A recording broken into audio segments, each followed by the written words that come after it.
35 साल पहले food pipe सिकुड़ गई थी। कभी खाना बाहर आ जाता था उल्टी से, कभी अटक जाता था, ना सांस ऊपर ना नीचे, वहीं दम सा घुटता था, ऐसे होता था। ऐसा होता था। 13 सालों से पॉसिबली इनके राइट नोज में इनका कहना है कि ब्लॉकेज आ चुकी थी। क्लियर किया था डॉक्टर ने कि आपके वो जो नोज है वो नीचे से लेकर ऊपर दिमाग तक ब्लॉकेज जा रही है, जिसका आपको ऑपरेट भी करवाना पड़ेगा। ऐसे होता था कि मैं तो ठीक ही नहीं होंगी, पीजीआई जाऊंगी, पता नहीं वो क्या करेंगे, कैसे काटेंगे। कुछ समझ नहीं आ रहा कहाँ से फूड पाइप को के ब्लॉक सुकड़ी है, काट देंगे, क्या करेंगे। तकलीफ कैसी थी इसको जब देखता था, बहुत बुरा हाल था। कहते थे कि अब तो बस टाइम आ गया। ऐसे कहती थी मम्मी, मतलब सहन से बात। अपोस्टल जी, ये सिस्टर का नाम ममता है, ये चंडीगढ़ के रहने वाले हैं, साथ में इनका बेटा है।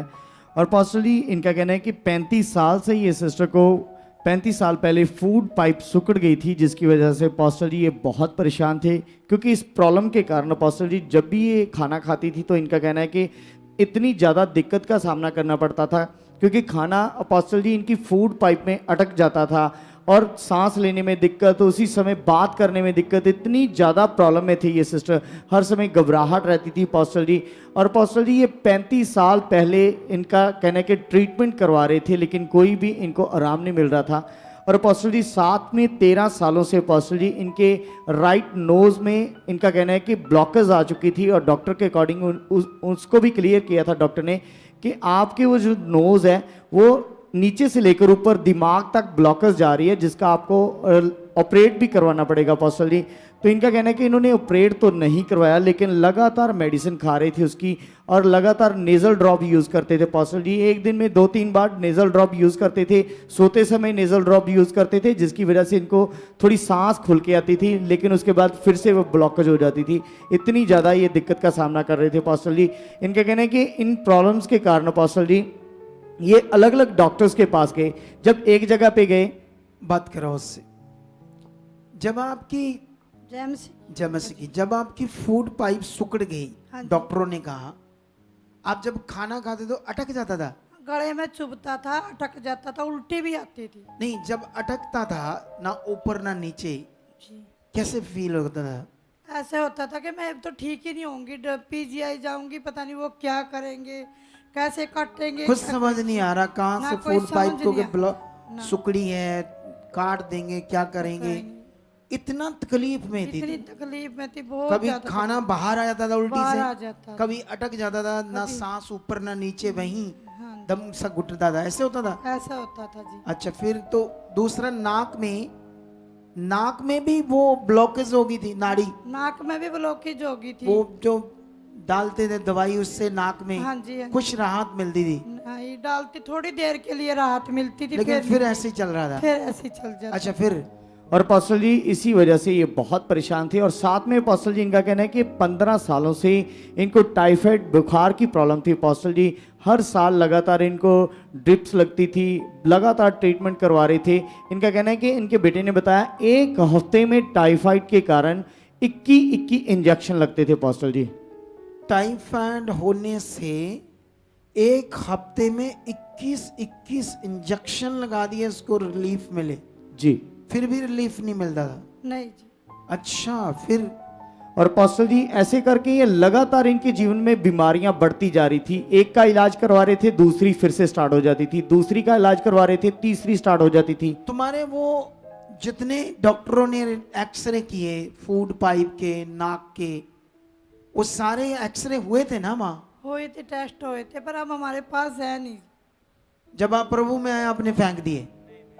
हाँ, पहले से ही फेंक दिए थे जब समझ नहीं आ रही थी क्या बनेगा, मतलब ऐसे दिमाग में नहीं आया, फेंक दिए, फेंक दिए, बुद्धि ऐसे होगी थी। ऐसे ही होते थे। अच्छा, फिर फिर टेस्टिस में आया था वो सारे रोग बीमारियां के, जो फूड पाई वो सिकुड़ गई है, जो नाक से ऊपर नाड़ी जाती दिमाग में वो ब्लॉक है, टाइफाइड आ रहा है इतना ज्यादा, उसकी 21 इंजेक्शन लग रही, कभी कोई बीमारी, बुरी हालात थी। ओ मुंडे, कैसे थे तुम्हारी मम्मी के हालात, कैसे देखता था तो जय मसीह पापा जी, जय जय मसीह मसीह की सारी कलीसिया नु। हाँ, मेरी मम्मा की तबीयत ऐसे थी जी, जैसे टाइफाइड हो गया तो हम डॉक्टर के पास ले जाते थे, टेस्ट कराते थे, वो कहते टाइफाइड बढ़ा हुआ है और ब्लड में इन्फेक्शन है। अच्छा तो डॉक्टर कहता था इनको इंजेक्शन लगाने पड़ेंगे सुबह और शाम। हाँ तो हफ्ते में कम से कम 22, 23, 21 ऐसे इंजेक्शन लगते लगते थे। हाँ जी। नहीं, तकलीफ कैसी थी इसको जब तकलीफ देखता? बहुत बुरी थी जी। बहुत बुरा हाल था। कहते थे कि अब तो बस टाइम आ गया है। ऐसे कहती थी मम्मी, बिल्कुल, मतलब बिल्कुल। सहन से बाहर सहन था। से ज्यादा हो गया था जी। अच्छा फिर क्या हुआ? फिर पर्सनली इनका कहना है कि इन प्रॉब्लम्स का इलाज करवा रहे थे, साथ में पर्सनली ये सिस्टर को प्रॉब्लम हो गई 6 सालों से कि बच्चेदानी बाहर आती थी, जब भी ये यूरिन जाते थे बहुत ज़्यादा इनको दिक्कत थी। जब जुरिन करती थी तब बच्चादानी बाहर आ जाता था। जी पर्सनली, वो देखो रो रही है, वो सीन याद कर। और पर्सनली ऐसे लगातार प्रॉब्लम्स बढ़ती जा रही थी इनकी। और इनका कहना है कि साथ में इनका जो बेटा खड़ा है, 2008 में इस बच्चे को इनका कहना है कि दौरे पड़ने शुरू हो गए पर्सनली, जैसे मुंह से जाग भी निकलती थी, बहुत ज़्यादा प्रॉब्लम थी ये ब्रदर को। आज इनकी एज 35 साल की है, लेकिन जब से 2008 से इनको प्रॉब्लम हुई है लगातार ट्रीटमेंट करवा रहे थे पर्सनली। पीजीआई से इनका 3 साल तक ट्रीटमेंट चला पर्सनली इन सारे बीमारियों के लिए, जी। बच्चेदानी के लिए भी। और पर्सनली ये बाई का अच्छा उसका जी। पहले मम्मी का ट्रीटमेंट, तेरा क्या बीमारी थी? और पर्सनली 2008 से दौरे पड़ने शुरू हो गए। तुम्हें दौरे पड़ने लगे, जी पापा जी। पीजीआई से इलाज चल रहा था। 3.5 साल ट्रीटमेंट चला जी। अच्छा फिर क्या होता है? और पर्सनली इनका कहना है कि 3-4 लाख रुपया इन्होंने खर्च किया। इनका कहना है कि 50 मम्मी के ऊपर कितना पैसा खर्च किया? 2-2.5 लाख रुपए।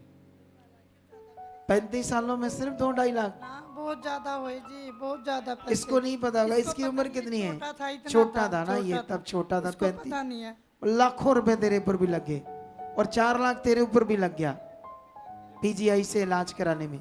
अच्छा फिर? और पर्सनली इनका कहना है कि जैसे पीजीआई से इलाज करवाया, 3-4 लाख रुपया खर्च किया, तो 2011 में इनकी 50% प्रॉब्लम चली गई अच्छा दौरों की। तो पर्सनली इनका कहना है कि जैसे मुंह से जाग आना बंद हो गया और लगातार दवाइयां खा रहे थे। फिर उसके बाद इनका कहना है कि पर्सनली 2011 में 50% प्रॉब्लम जाने के बाद लगातार पर्सनली ये बाई को झटके लगते थे दौरे के, जैसे पूरा दौरानी जैसे कुछ कुछ झटके लगते थे, कई बार सोते समय झटके लगते थे। और ऐसे करके अपोस्टल जी 2024 तक लगातार इनके साथ हो रहा था।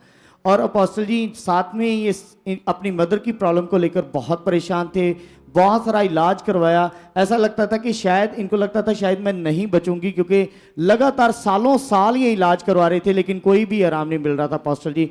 फिर उसके बाद अपोस्टल जी इनका कहना है कि जब सब कुछ करके देख लिया कोई आराम नहीं मिला, तो फिर अपोस्टल जी इनका कहना है कि 2024 सितंबर मंथ में पहली बार ये सुखपारायण मिनिस्ट्री में आए।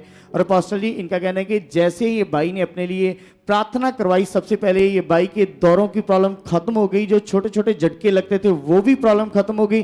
फिर उसके बाद अपोस्टल जी कुछ मीटिंग्स के बाद ये सिस्टर ने अपने ऊपर भी प्रार्थना करवाई आपसे। ले एंड सीन है अपोस्टल जी।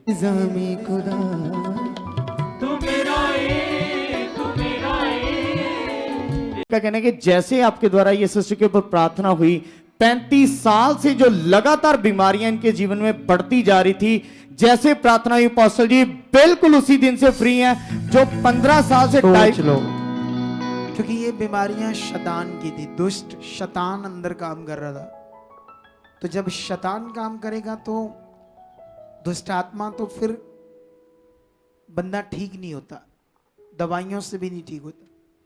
लेकिन परमेश्वर की पावर ही शैतान को निकाल कर बाहर फेंकती है और बंदों का आराम आता है। जैसे इस बहन को आया, भाई को आया, इस बच्चे को।